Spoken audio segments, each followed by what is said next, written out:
गाजर की तरह दिखने वाला खरपतवार गाजर घास सिर्फ फसलों के लिए ही नहीं बल्कि मनुष्यों और जानवरों के लिए भी नुकसानदेह है। खेतों समेत शहरों के आसपास भी यह बहुतायत मात्रा में पाया जाता है और बड़ी तेजी से फैलता है। इसकी गंभीर समस्या को देखते हुए किसानों को चाहिए कि समय रहते इसकी रोकथाम के उपायों को अपनाएं।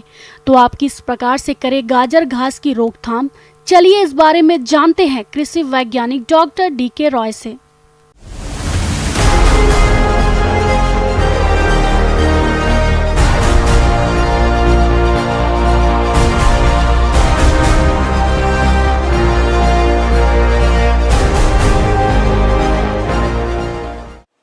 गाजर घास जो है एक प्रकार का घास है। इसका पत्ता जो है गाजर के जैसा मिलता जुलता होता है, इसलिए इसको गाजर घास कहते हैं। इसका साइंटिफिक नेम है पार्थेनियम हिस्टेरोफोरस और ये विभिन्न नामों से प्रचलित है। गाजर घास एक खरपतवार है जिसका वैज्ञानिक नाम पार्थेनियम हिस्टेरोफोरस है। यह खरपतवार कंपोजिटी कुल की होती है और गाजर के पौधे जैसी दिखती है। इसे कैरेट ग्रास, कांग्रेस ग्रास और क्षेत्रीय भाषा में सफेद टोपी, चटक चांदनी आदि नामों से भी जाना जाता है। ये एक वर्षीय शाकीय पौधा है जिसकी लंबाई लगभग 1 से 1.5 मीटर तक हो सकती है। हर एक गाजर घास खरपतवार लगभग 1000 से 5000 बहुत ही छोटे छोटे बीज पैदा करता है। वैसे तो यह घास हर तरह के वातावरण में उग जाती है, मगर नम और छायादार स्थानों पर अधिक तेजी से उगती है। काफ़ी हानिकारक है मनुष्य के लिए भी, जानवर के लिए भी और फसल के लिए भी। और ये जो है विपरीत परिस्थिति में तेजी से बढ़ने की अद्भुत क्षमता होती है इसमें। और इसका बीज जो है 500 से लेकर के 2500 के आसपास इसका बीज होता है। और बीज जो है रोएदार होता है, एक जगह से दूसरी जगह उड़ करके चला जाता है। और पहले ये जो है पार्क में, रोड के किनारे, रेलवे लाइन के बगल में, रिहायशी एरिया में मिलता था, स्कूल के मैदान में मिलता था। लेकिन अब ये फसल के क्षेत्र में भी अपना पैर फैलाने लगा है और इसकी लंबाई 1 से 1.5 मीटर तक होती है और ये काफ़ी हानिकारक है। मनुष्य में इसके चलते दमा की बीमारी होती है और त्वचा संबंधी बीमारी होती है, डर्मेटाइटिस कहते हैं, एलर्जी, एक्जिमा भी कहते हैं उसको, एलर्जी के चलते हाई फीवर भी होता है। और जानवर यदि ज़्यादा खा लिया तो उसका दूध, गाय यदि खा ली तो उसका दूध तीता हो जाता है और बहुत ज़्यादा खा लिया तो जानवर मर भी सकता है।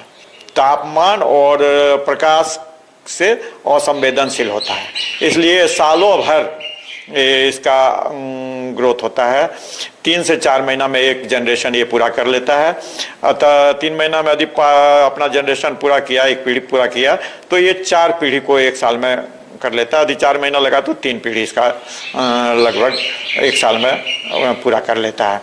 तापक्रम और प्रकाश के प्रति उदासीन होने के चलते इसका सालों भर इसका ग्रोथ होते रहता है। फसल में भी अपना उत्पादन में वांछित कमी लाती है। कैसे कमी लाती है?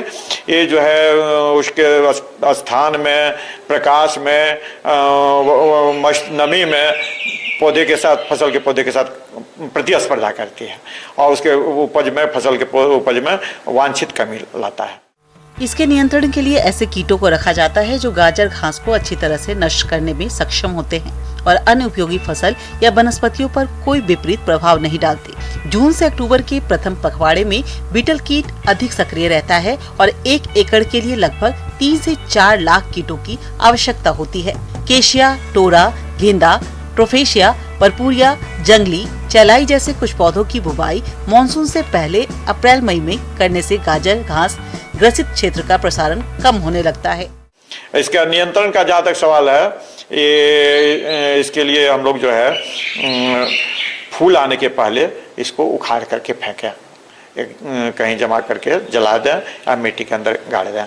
दूसरी बात है, इसको रसायन का यूज करके हम लोग इसका नियंत्रण करते हैं, जिसमें ग्लाइफोसेट है।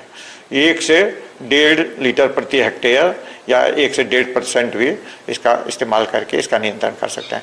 मेट्रीबिजिन है, उसका इस्तेमाल करके हम लोग इसको नियंत्रण कर सकते हैं। और इसके चलते जो है पर्यावरण और जैव विविधता पर काफ़ी खतरा उपस्थित हो रहा है। इसलिए इसका नियंत्रण करना बहुत ही आवश्यक है। अपने घर के आसपास यदि है तो उसको तुरंत ही उखाड़ फेंके, नहीं तो आपको बीमारी होगा, त्वचा संबंधी बीमारी और सांस का बीमारी जो दमा होता है उसको पर असर करता है, दमा का बीमारी होता है। इसलिए इसका नियंत्रण करना बहुत ही नितांत आवश्यक है। गाजर घास से जैविक खाद बनाकर हम पर्यावरण सुरक्षा कर सकते हैं। निंदाई कर हम जहां एक तरफ खेतों से गाजर घास एवं अन्य खरपतवारों को निकालकर फसल की सुरक्षा करते हैं, वहीं इन उखाड़ी हुई खरपतवारों से वैज्ञानिक विधि अपनाकर अच्छा जैविक खाद प्राप्त कर सकते हैं, जिसे फसलों में डालकर पैदावार बढ़ाई जा सकती है।